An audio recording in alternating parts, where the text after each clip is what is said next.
There's a clip you can watch where a guy like literally punches a guy in the nuts for like 20 times in a row. He hasn't won a fight since Barack Obama was president. This guy could end up being one of the biggest wastes of talent the sport has ever seen. You're only going to be able to make a lot of money if you can attract a lot of butts in the seats, a lot of eyes on the screen, and that's how you generate revenue for the company, and therefore you can start to argue for your share of the revenue you're making for that company. Artists are never as successful in real life as they are after they pass away. Diddy was literally having these huge parties and filming. He had cameras all over his house, but he was filming people without them knowing they were being filmed. That's crazy. And they were doing all kinds of wild shit, right? And so it was now using this information to manipulate people.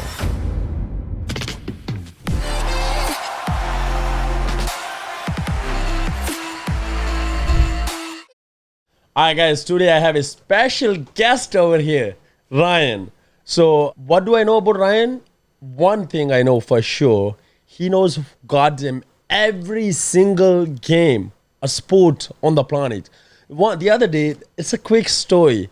I was just talking to him about UFC and we had like a really good talk. And I'm always searching for somebody with to talk about UFC and fighting and how they are like, there are controversies going on and all that. And then I was at work. I went to serve another table and came back, and he was in a real deep conversation with another customer about football or something, or hockey.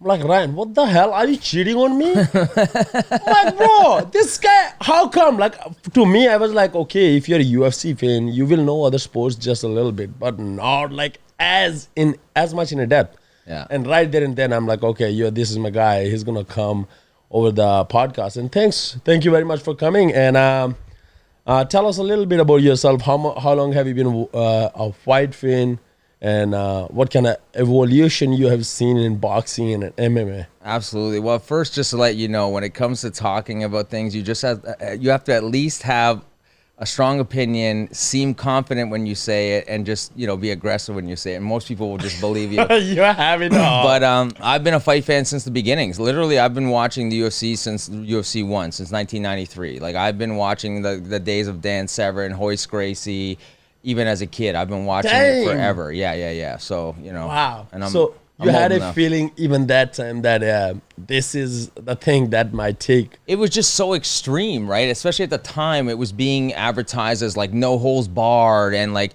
people were like able to like headbutt and punch each other in the nuts and like just fucking elbow each other. And they were that time in UFC. Yes, absolutely. There's a clip you can watch where a guy like literally punches a guy in the nuts for like fucking 20 times in a row. Wow. So, I mean, it was just such a like an extreme thing that as a kid, growing up on like Van Damme movies and Steven Seagal movies and Bruce Lee movies, it was like real life of that, right? Like, the blood sports and the kickboxer, those tournaments, right? So it was like that style. And so I just loved like it. I immediately gravitated towards it. That's crazy. That's crazy. And tell me a little bit about football and hockey, American hockey, and how have you been watching those? Well, I'll say first, it's offensive that you just called it American hockey because it's a Canadian sport, so that is somewhat offensive. Sorry, my bad, guy. It's American football, yeah. No, but I mean, football I've been into since young teenager. Tampa Bay Buccaneers are my team. I fell in love with a player called Mike Allstott, so that's what it's got me into that sport. And I love that sport because there's one game a week, right? Yeah. So it's any given Sunday, and even in the playoffs, it's one game per round. Like different sports have like best of 7 series, so you got to like win 4 times to eliminate a team. No, it's you come that week with your best game. Even if you're the better team, but you just didn't show up at your top, you're fucked. You're out. Yeah. So I've always loved that sport for that kind of a reason. Plus the amount of thought that goes into every single play and the anticipation that goes into every single play. So I love that sport for that reason. Hockey, I grew up on it, right? I've been playing it since I was a tyke, and I grew up loving the Montreal Canadiens. My dad is born in Montreal, so it runs through my blood.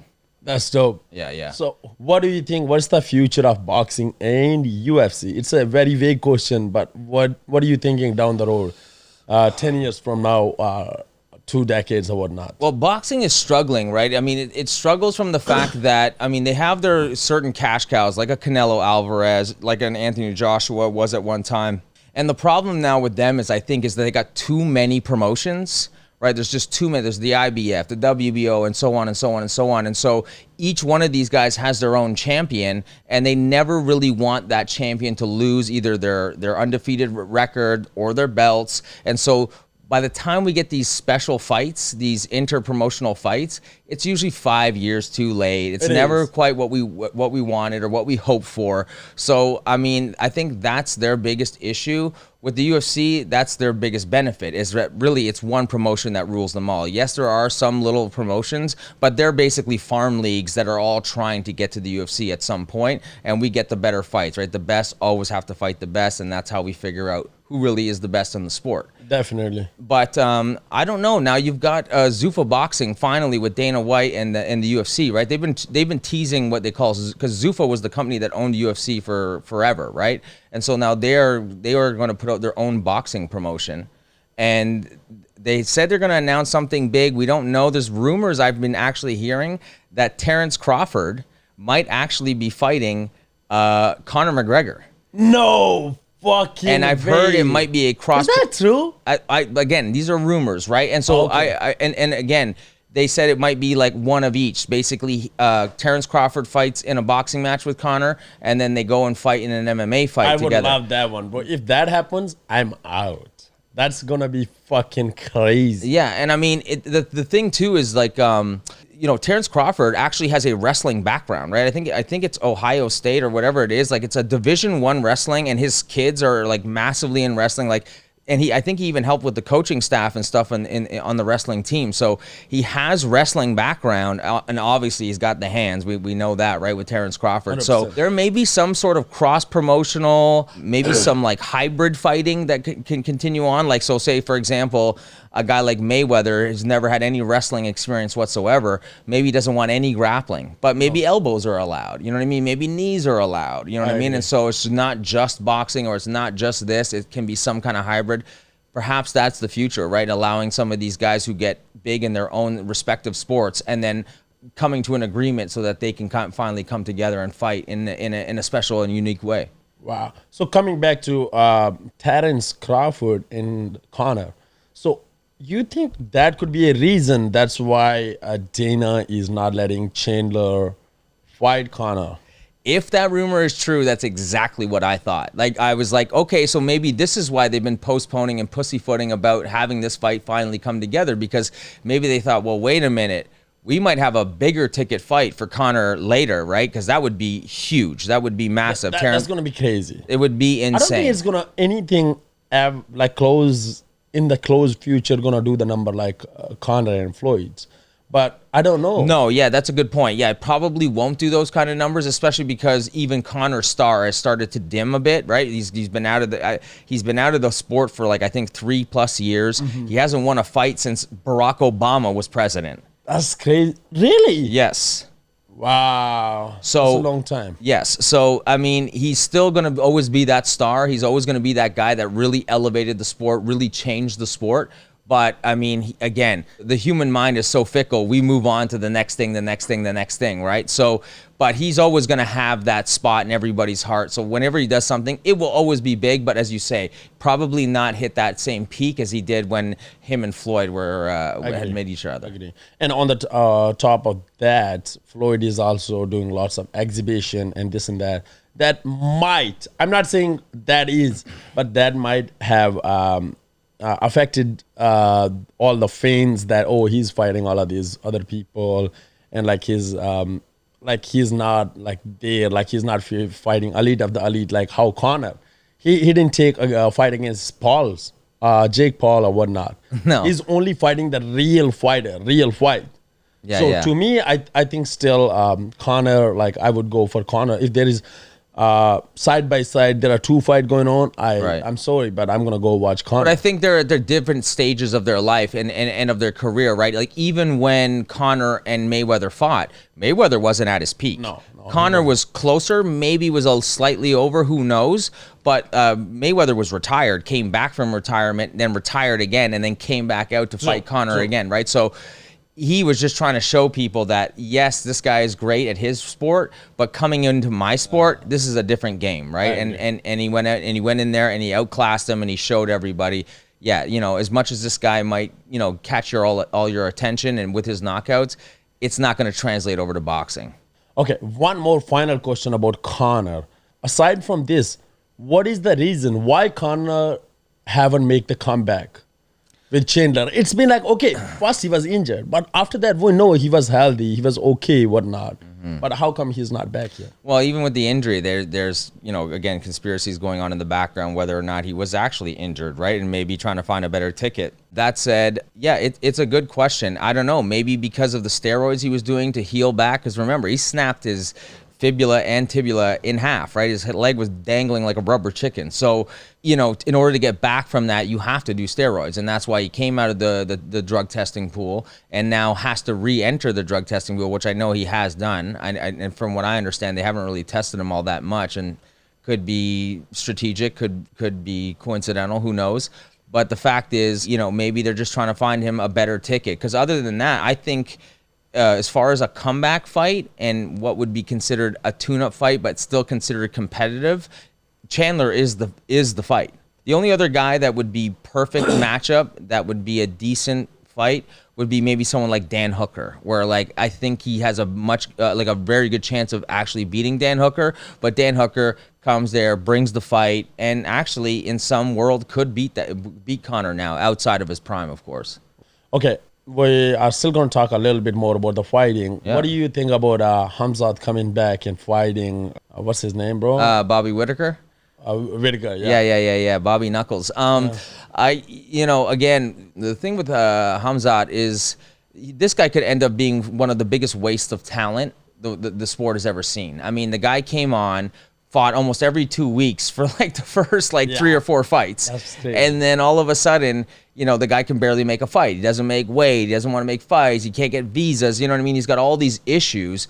And there's been, you know, so much time in between him fighting now, which is so different in contrast to what it was like when he first started, that like now it's like, will this guy ever hit the peaks, right? And he's never really hit the people that he's supposed to hit in the next line, right? So you beat Gilbert Burns at 170, and then you miss weight at 170 with Nate Diaz, right? And then you go and and now you're going up to 185. You were supposed to fight somebody, I think it was Costa maybe even, or no, maybe it was Whitaker earlier, and then there was an injury, and then he couldn't fight him again. So, you know, I think the guy's got all the talent in the world, and you know, as you and I have discussed before, I think he's somewhat of like almost like the grappling Conor McGregor. I think his endurance isn't quite there. There was another guy, Magomed Shapirov or something, fought at 145. He almost looked like Abraham Lincoln, but he was from that same area of the world. But he was actually a better striker. He was a good grappler as well. Better striker than Hamza. Yeah, better striker than almost any of the guys that came out of that Dagestani, all that world, right? So, but he came in and you could see it. Like the first 2 rounds for him were great. And then the third, he died against every single person. And I think he kind of realized that. And as soon as the pandemic came around, he was actually a very intelligent guy. He went and got his doctorate, and now he's become like a medical doctor or something like that. Wow, so that's crazy. Yeah, so I think he realized that, because again, he was fighting in Max Holloway's division at the time, and Max Holloway was the champion. If you can't get past the 3rd round with real gas tank, Max Holloway only gets better with every single round, right? Like he lets you off the 1st and 2nd round, the 3rd round, the 4th round, the 5th round, it's only going to get worse. So if you haven't gotten the better of him in the first 2, you've got no chance. True, could be. But one more question. There is so much fucking talent out there in UFC, even outside the UFC. And by no means I'm comparing Conor and O'Malley. But looks like the whole world is favoring them. Like Dana is favoring them. Yeah. Everybody wants them. Like So, like, what makes O'Malley O'Malley? Like, what is this thing? Like that star power? Like, where is it coming? It's about a brand, right? And the thing that Conor understood, and I think someone like O'Malley who's looked up to Conor coming up and wanting to become a professional fighter, they understood that it's not just a sport, but it's a fight business, right? There's an entertainment part to this as well. And so you're only going to be able to make a lot of money if you can attract a lot of butts in the seats, a lot of eyes on the screen. And that's how you generate revenue for the company. And therefore you can start to argue for your share of the revenue you're making for that company. So with O'Malley, where the parallel is he understands that as well. So he's doing everything in his power to build up his brand, right? And his benefit is he built it up different from Conor. Conor was just like almost like a Muhammad Ali type, like really good on the mic, really quick-witted, good with the insults, good with a return insult if you tried to insult him back. O'Malley's not as clever on the microphone, although he's okay and he's comfortable on it, but he's built up his brand through social media, like the younger generation has learned to utilize that and to make a living. So he's been doing the same thing. He's streaming himself, playing video games, and he's got his Instagrams, he's got all that stuff. So I've seen him doing some pranks. Yes. With one, what's this? That was epic. One of the biggest channel on YouTube. I've seen him going to the university and playing with the kids. Yes. Like this guy is like, he knows, like fucking you making every point so clear. Mm-hmm. Like literally, like I don't even know how I have to do the second question. Like he is different than Conor. Conor is like somewhat like Ali's kind of thing. And this guy, he picked a different route, but somewhat like he's going up too, compared to just showing up in China white and like this and that. Exactly. No, and on top of that, he's building his brand through the way that the younger generation digests information. So through TikTok and Instagram and all that stuff. So he's also representing the new generation of UFC fighters, right? So they want a guy like him that reaches to kids who may not have otherwise been into the UFC or only starting to get into it. Now they're becoming bigger and bigger fans because of someone like him who's talented, who's got, that comfort in front of the mic, in front of the camera, and is also going out there and executing, right? He's done that, right? Other than with the Merab fight, other than that, he's gone out there and he's backed up the talk. So I think that's the parallel between the two, is that they both understand it's a fight business, but they've gone around about building their brand slightly differently. So I want to touch a little bit about, sometimes I'm working and people are making joke about Diddy or something. I don't even know the name properly. Diddy. So what's up no with Diddy. Yeah. So what's up with him? Like, who is he? And okay, so that goes on for a bit. So he started out as like an intern, doing like I think like A&R work, which is like artist and repertoire, which is basically like your scout, right? You're like a talent scout for the music industry. And he, built his way up through interning and working in that industry and networking and so forth, and eventually found an artist by the name of Notorious B.I.G., right? Who's known as like one of the most iconic. He's in everybody's top 3, top 5 for the most part, right? Especially if you've been listening to hip hop for more than 20, 25 years. And so they found him. That guy came out with 2 albums. The second album was a double album, which nobody does. And he was legendary. He was hitting, like he was selling all kinds of records. And there became a beef in that time with a guy by Tupac, right? So Tupac and Biggie started beefing with one another. And that sparked a beef between both the East Coast of the United States and the West Coast of the United States. And so anybody who was associated with being from like California, and anyone who was associated with being from like New York or Philadelphia or anywhere in the East Coast that was rapping, they started to really like dislike each other. And some people, were threatening, making massive threats. And unfortunately, the 2 hip hop legends, Tupac and Biggie, passed away, right? They were both assassinated in this beef. They were both killed. Now the thing is, like they always say, artists are never as successful in real life as they are after they pass away. And the same is true for both these artists. They were successful in their life, but they were not as anywhere near as successful till after they died. And so Puffy owns the rights to all this music, where someone who just died, now the album sales are going through the roof, right? So he starts to become a very famous person and starts to do some entertaining himself. He starts to do music himself. Like he pays people to write music for him and he just performs it, right? So he became huge and became a very huge mogul in the rap scene, right? And like picking up talent, putting them out there, and became one of hip hop's first billionaires. Wow. I think it was him or Dr. Dre, Puff Daddy. P. Diddy or P. Diddy, whatever. Oh, P. Diddy. Okay, also P. Diddy. Okay. So he's a billionaire. Yeah, he's a fucking billionaire. Him, Dr. Dre, and Jay-Z, I think, are the only I know like hip Dr. hop Dre and Jay-Z. Yeah, I think they're the only because of the headset too, I believe, right? Beats. Yeah, Beats by Dre, exactly. Yeah, exactly. So that was a massive sale to his huge. success. And well, Dr. Dre discovered Eminem, right? And 50 Cent. The two of the biggest artists that had come out I didn't know that. In the early 2000s, both came up under the Aftermath record label. Wow, I didn't know that. Yeah. So, okay, let's get back to the Diddy. Yes. So anyways, so he grew, so eventually he became big. He became, to the forefront of hip hop, was a huge mogul in the game, and started to find the dark side perhaps. And again, I can go down whatever conspiracy rabbit hole you'd like, right? Like he's mentored by a guy named Clive Davis. Clive Davis was a huge music mogul of all kinds of genres, right? And it came up, mentoring Diddy, and that guy in general was gay, and he's known apparently for doing the same things that Diddy was doing, right? Diddy was literally having these huge parties and filming. He had cameras all over his house, almost like here now.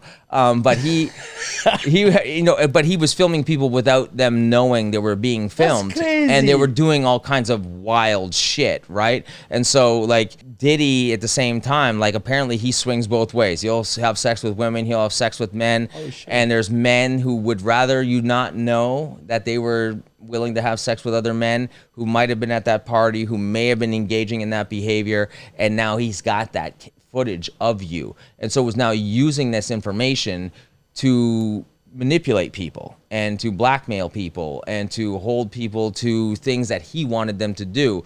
So he was essentially like the music industry Jeffrey Epstein. He was basically using sexual blackmail to build himself up.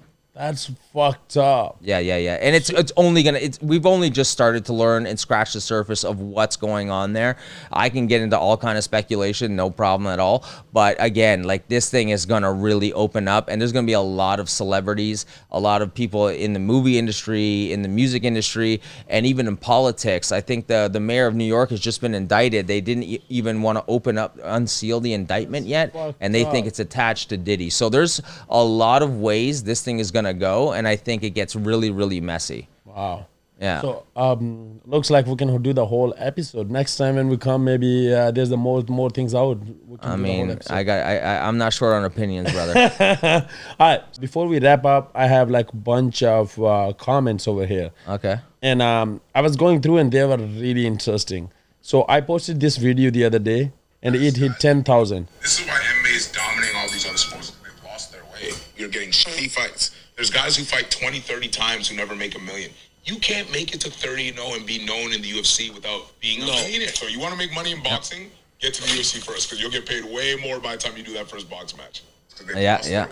So over here, somebody commented as soon as I posted, the delusion is strong in this one. And after that, there is like 15 other comments under that, whatever. Oh, it's 17 now. The first one is the dudes getting paid $100 a round in boxing on major undercard. UFC is 12,000 minimum for undercard fighters. Probably 12,000 just to show. Okay, yeah. Only a handful of boxers make good money. The average UFC fighter's annual salary is over double the average boxer's salary. And there's 6 other people, they agree with that. The next one is Conor said, Conor 7179. Thanks for I thought it was Conor McGregor for a second. No, some other Conor. Oh, okay. The point is boxers collect like 80% of the profit of the fight. And UFC fighters get something like 10%. Sort of like boxers are paid on commission while MMA fighters are minimum wage workers. This is not even mentioning that it is far more expensive to train in MMA than in boxing. That's right, especially professionally. What is your point on that? Okay.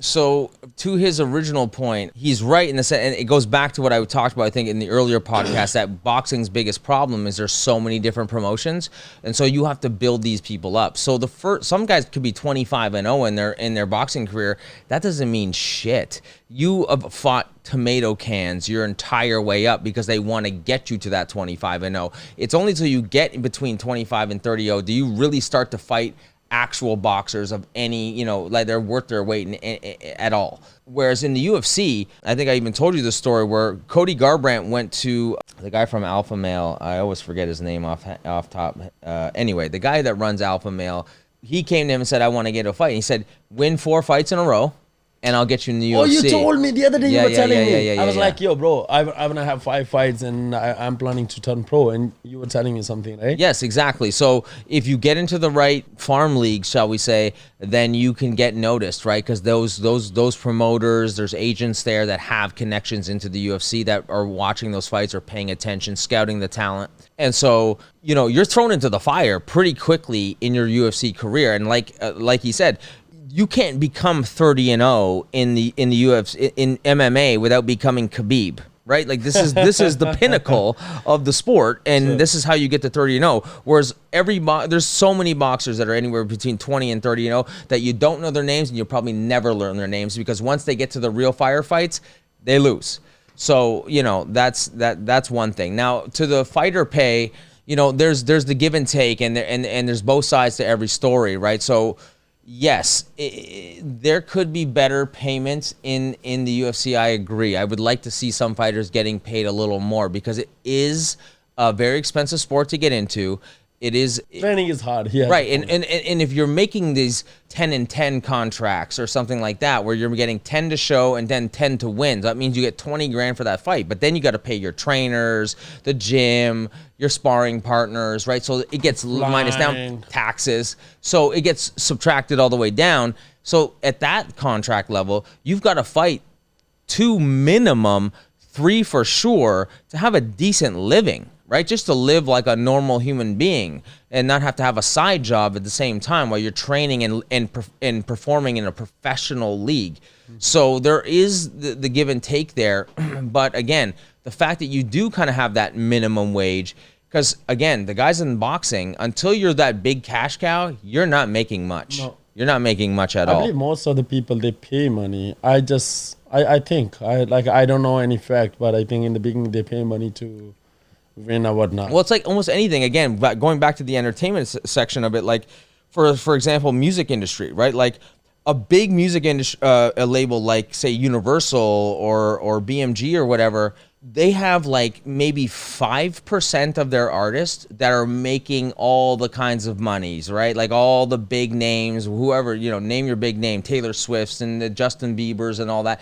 And they are they're making the money for the company and paying for the rest of the failures that they have signed. There are artists like that you will never hear from, that you barely know, that are still signed to these major labels, but they're making albums, they're going on tour, but nobody knows them, no one gives a shit, and that's it. So these small percentages of people pay for the rest, just like a guy like Conor, right? Like a guy like Conor gets a 1 million pay-per-views going on, and then all of a sudden he's helped that revenue helps pay for the guy who earns 10 and 10 because he's a nobody and no one gives a shit about him until then. But until then, like, I get it. Like there can be arguments made about payment and how it goes, and maybe some of the top guys don't make as much as the top guys in boxing, but the bottom guys in boxing make less than the bottom guys in UFC. And the UFC invests back into the sport, right? They have performance institutes. Yeah. They have, they go into other countries and are trying to help develop and with legislation. So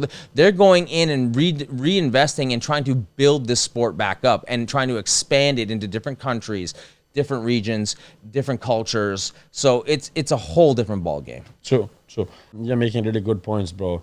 I don't know, man. I don't even understand what the fuck he's again, trying to say. it's just that it's that this discrepancy, or it's like going to a third world country, right? There are really, really rich people, and then there are really, really poor people. And then going to like more first world countries, there are rich people, there's a big middle class, and then there are still people who live in poverty. And I think boxing is more like that third world, where it's like the guys that are making money, they're making all the money. You know what I mean? And the guys that are still trying to make a name for themselves, they need a side job. You know what I mean? Whether it's training at a gym, whether it's boxing groceries, whatever it is they got to do just to supplement their income, just so that they can survive, pay rent, eat food, et cetera, et cetera, et cetera.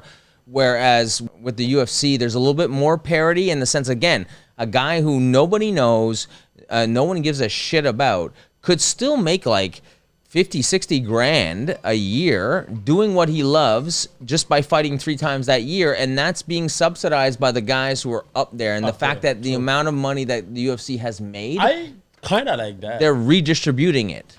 It's like lots of people say like, oh, somebody was making an argument that wealth from all the really rich people like Bill Gates or Musk, they were like, they have like 200 or 300 or 500 billion dollar. So if you distribute that one, but first of all, what the fuck is Bill Gates gonna do with that 200 million? No, so Bill net. Gates is probably worth about 100 billion, give or take. I don't know exactly where. And Elon, I think, was at one point the richest man. It was a little over 100 billion. I'm all for a tax system. I mean, some people would argue for a flat tax and for progressive tax system. Progressive tax system is basically the more you make, the more percentages of the amount you make gets put into a pool. But you could literally tax every billionaire, not even in the country that you live in, but in the planet, and still not afford some of the social programs that each country tries to deliver to its people. Taxes are not how the government makes money. It's you don't pay for your government through taxes. It couldn't even come close to affording the bill. How governments pay for things is they print more money. They print more of their own money. Oh, we owe money? Well, just print more of it and we'll pay the bill. Well, we need to pay for something, some service that we offered the people, whether it's childcare, whether it's health care, whether it's whatever. They just print more money. The problem with doing that is, yeah, it works in the short term, but you're printing more of something, you're making something less value, right? So if there's only 100 of something, it's going to be more valuable than if there's 1,000,000 of something. For example, our dollar, our buying power of our dollar in Canada dropped significantly over the pandemic. I think we printed about 25% of our total money supply. So think about how long the Canadian dollar has lived, and we printed 25% of that 4 years ago. So we've only devalued and made our dollar power, our purchasing power of our dollar, even weaker. That's not good. Yeah. Wow. All right. So that sums up, I believe, most of it today. Yeah. Again, thank you very much. It was part one. That was fucking interesting. It's just part one. Fucking tens of the. Hey man, tens, if not I can hundreds. go. Yeah, it was interesting. Thanks again. Thank you very God. much, my brother. Yeah, man. Appreciate it, man. Good. Thank you.